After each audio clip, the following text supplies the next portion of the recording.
Welcome back, everyone. Hopefully everyone's day's been going well. Probably could have went better on Sunday, but you know, as Bengals fans, I feel like we're getting to that point where we kind of expect it, which is kind of heartbreaking, but you know, it's like at least it doesn't sting as much when you blow a 21-0 lead. 21-0 all over the Indianapolis Colts for the first 17 minutes of this game.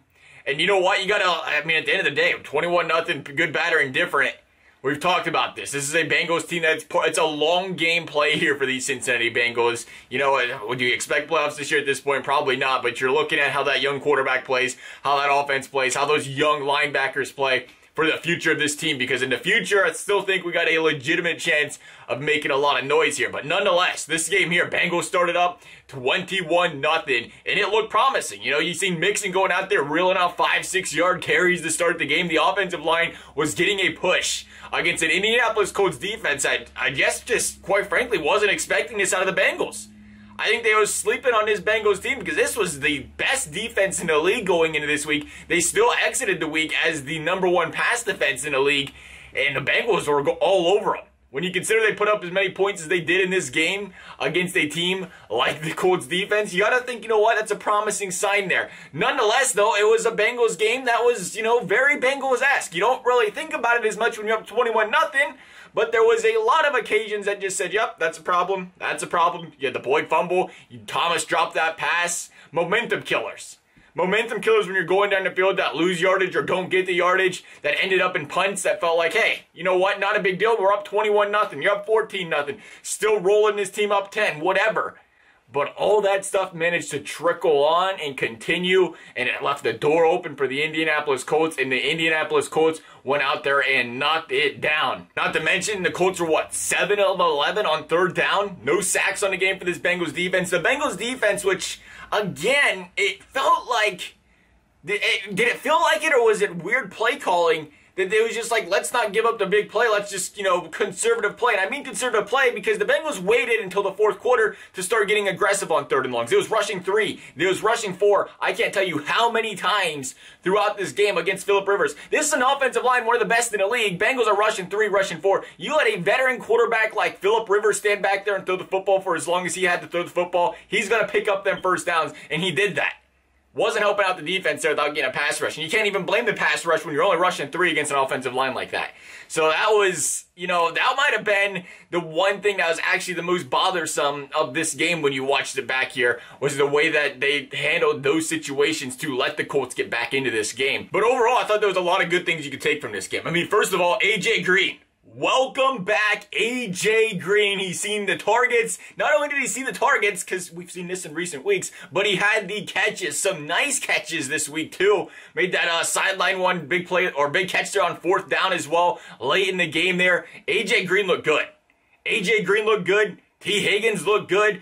Boyd's been doing his thing as per the usual here. That's 3 weapons that are looking really good for this Bengals team, who I think going to next week looking, you know, the best they've looked so far this season, those guys playing together. And of course, it takes a little bit of time to get that chemistry going with your quarterback. I mean, Gio was looking good back there as well, and he was filling in. You gotta love the way Gio pass blocks. You tip your cap off this guy. You don't notice it because of how well he does at it sometimes. But the way he does picking up that pressure and giving Burrow that extra second to throw the football, he's excellent at it. Burrow had, 313 pass yards against a defense that's still, again, only allowing 199 yards through the air per game, a league best. He was only sacked twice. We was wondering how that would go this week. A Colts team that, excellent defensively, but they weren't really a team that dials up the pressure a lot. They don't really sack the quarterback a lot. They just take care of business in coverage, take care of business in the run-stop game.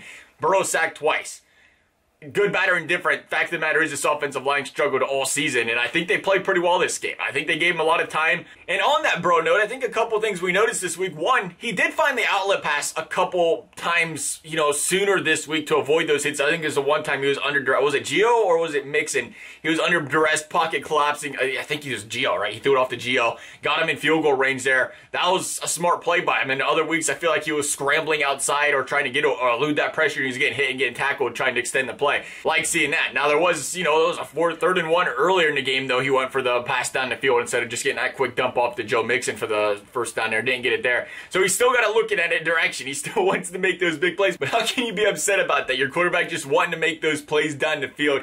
You got to respect it. You know, you just, again, got to take what the defense gives you sometimes. 3rd and shorts. Live to fight for another down, right? The other thing with Joe Burrow that we've seen, he did it twice this game.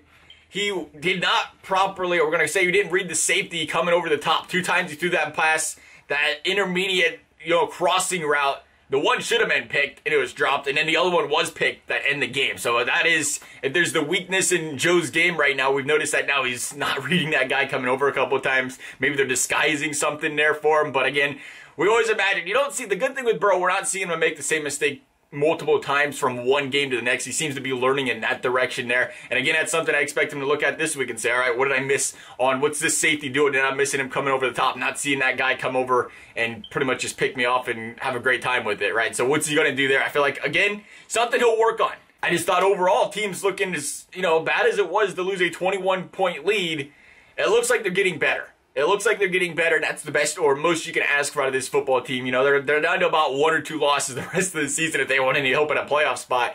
But at least they're looking forward in the future here with the players they have. And hey, guess what? Big Ten football this weekend is well starting up. So we'll see. That's our thoughts, though. Thank you guys for watching. We'll see you next time.